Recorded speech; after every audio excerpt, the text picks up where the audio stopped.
Clean up, cleaning and maintaining. I had no idea that after a very productive year last year, there will be a lot of cleanup that I have to deal with this year prior to the growing season.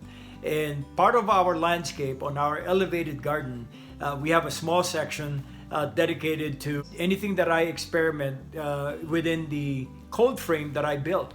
And these cold frames, I will be filling in with vegetables, apart from the garden beds that I'm building outside. So I wanted to show you the process that I do in actually filling up and maintaining a garden bed. It's my first year to do it, but I'm maximizing the effect because my cold frame, they're made out of recycled wood from pallets, but then it also has a hinged cover, and that cover has its own screen, hardware fabric that I wanted to show you, so that when I grow, I think I might be growing beets or lettuces inside, then it will have its own protection and it'll be away from the birds. And I'll show you how that's done. And alongside of it, this is the year also that I am doing raspberries. And so I wanted to show you the raspberry patch that I did, that I actually planted. These are canes that I got from Costco. And these canes, hopefully this year, are going to give us good growth. And I'll explain anything about raspberries that are planted in containers. So that'll be our chore today here in Acorn Hill. And for those of you who happen to be our regular subscribers, commenters, I appreciate your presence on the channel. Thank you for always checking us out. There's a lot of material, a lot of things to learn from, and a lot of materials to actually share. So please hit that like button, share our videos with your friends, word of mouth. Let everybody know about Acorn Hill in North Carolina. And I think all of us can learn something new. And that is our mantra here on the channel. So without further ado, here's how I show you the cleanup and how I prepare the beds in our cold frame, and also planting up our raspberry trees, raspberry bushes here in Acorn Hill. Alright, we're in the section of the backyard where I have my built potting table, and on top of it there's the raspberry canes that I got from Costco. I also will be planting them in this painted plastic whiskey tub. I've been painting all my pots that gray color now, and there's the cold frame that I also built last year with the hardware cloth cover. Where I'm standing and taking this video is on the lower level, the ground level, whereas these items are on top of the elevated garden. And they are behind and on top of the retaining wall that we also built a couple of years back. Notice the black poly tubing on the right side of that tub. The garden has now been in a full network of pipes built with live water. For efficient watering these plants, especially potted plants, all I do is tap on these water lines so that I don't have to slave myself away in watering these multiple pots and even the entirety of the property. So in this video, I figured I'd give you a primer on how I set up my watering system, what I use, and how I hook up this big pot into the live water that I have laying around.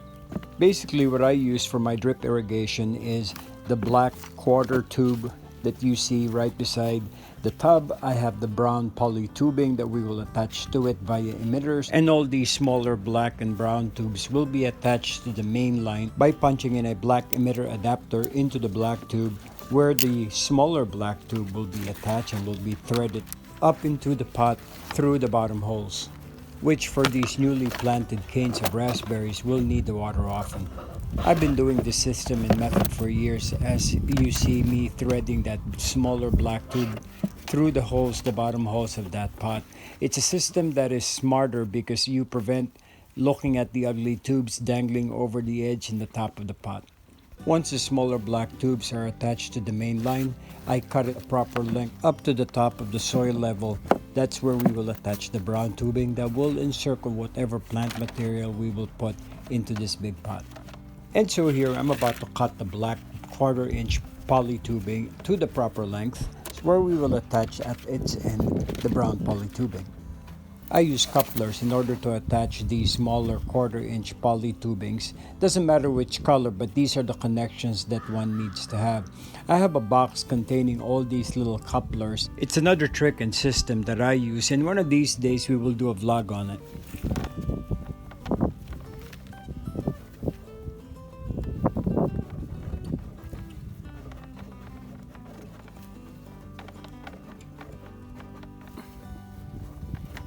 Easy does it so far, right?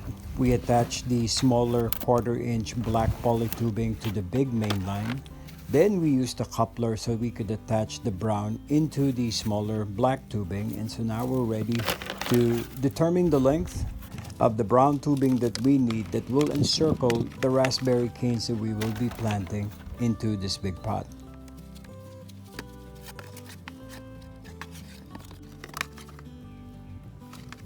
Alright, so let's set all this drip irrigation aside and let's prepare the pot.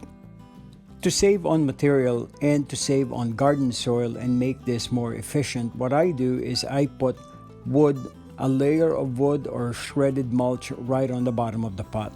The next thing that I use is clipped grass, clipped leaves, and sometimes shredded brown paper. What this does is it lightens up the soil. It also creates that carbon layer from the bottom to the middle section of the pot before I put in a layer of garden soil, good quality garden soil. This is when I spend a little bit. There are some sales going on right now, and that's what I put right on top of it. Just a little on the side note, lately I have been very interested in learning how to make my soil very healthy and viable and good to grow plants in. So I'm starting with a vegetable garden this year and also big container gardens. And again, the need for having good, healthy, moist, and well-draining soil is a must. Now for any containers, this would be my combination, my formula for growing plants. 40% compost, 40% topsoil, 20% shredded leaves, warm castings, the addition of organic fertilizer like planktone as I'm doing in this clip, shredded bark, mushroom compost if I could get them, and even cow manure. All of this combined, and if I put them in layers, will now allow all the micronutrients and the microbes to break all the good components of the soil down. Anyway, back to the raspberry canes that I'm trying to grow and plant here. Raspberries are generally easy and cheap to grow. They're usually bought or grown on canes. These are the upright, woody stems that you see me unpacking from the box. They're a great investment and often fruiting for, they say, 10 years or more. And when you grow them successfully and start harvesting the raspberries, they will taste even sweeter because they are so much cheaper than when you buy a bushel from the supermarket. Since I'm planting the raspberries here in this whiskey barrel, I only had about a foot and a half distance between the two of them. And that's okay because I plan on pruning them and making sure that they are controlled within this container.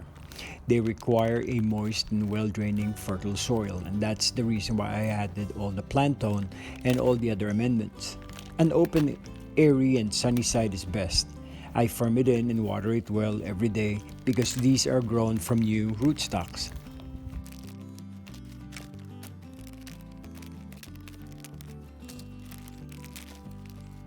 Mild days in late autumn or early winter are a good time to plant raspberries, but in my part of the world, they are being sold in the early spring, and so that's why I'm planting them. Before planting, you give the roots a good soak in water. Soak roots in water for 2 hours prior to planting. Raspberries will grow best in full sun but will tolerate part shade.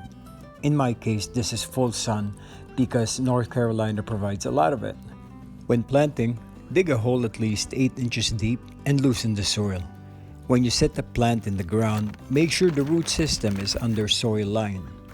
Raspberries do not like wet soil. They do not like wet feet, so do not overwater. Use a fertilizer and a layer with mulch to prevent water pooling.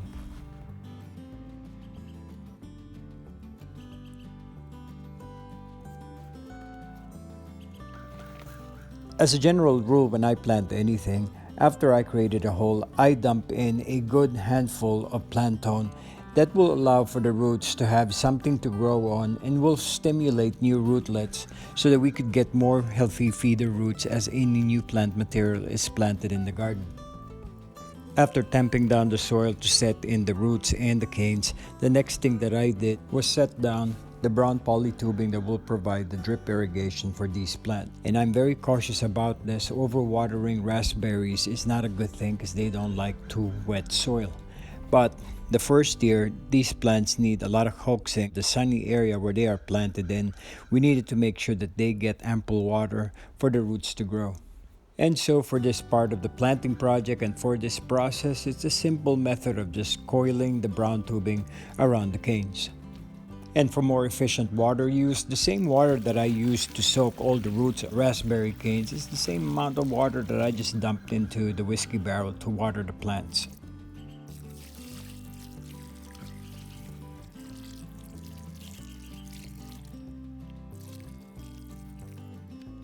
Okay guys, so Louis here, and I'm back in the backyard now. It is going to go about 64 degrees today. It is a Thursday morning, close to the end of the week, but I am preparing a cold frame that I built last year. This cold frame will house some of the vegetables that I'm planning on putting in the ground. Probably either lettuce or beets or radish is what I'm gonna put here, but today's the day when I will be prepping, placing in topsoil and putting in peat moss so that we could get some growing medium inside the cold frame.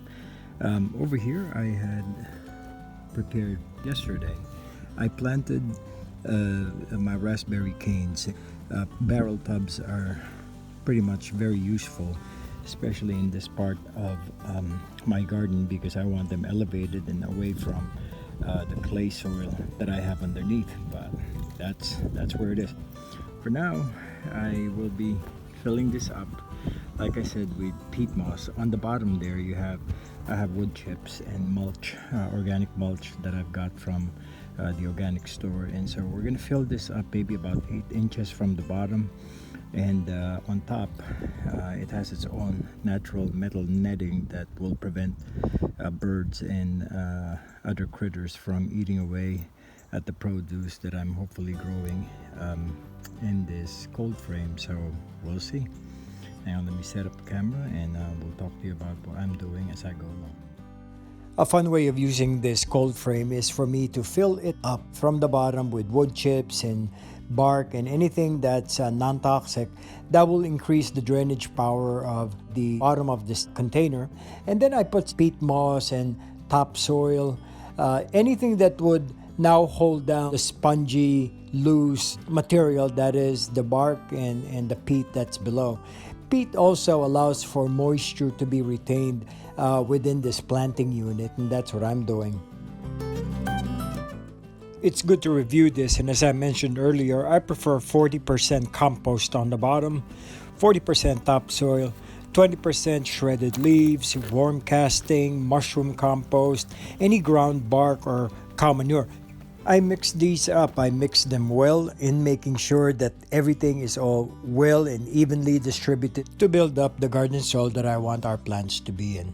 And this is what I use to fill up garden containers and planting containers that I have, whether it be the whiskey barrel that I showed you earlier, this cold frame, and in the future the garden beds that I have built for our vegetable garden. There's going to be more coverage and more vlogs pertaining to me building up our soil and building garden beds and planting beds. I hope you liked this video today. It's a basic primer again on how to build soil and how to plant raspberries, and most of all, my continued spring cleanup of the garden. If you enjoy my videos, please check others on my channel and subscribe if you haven't already. We always like having new subscribers around, and we thank you for being a part of our channel's continued growth. For now, this is Louis, and we'll see you back here in Acorn Hill. Bye-bye for now.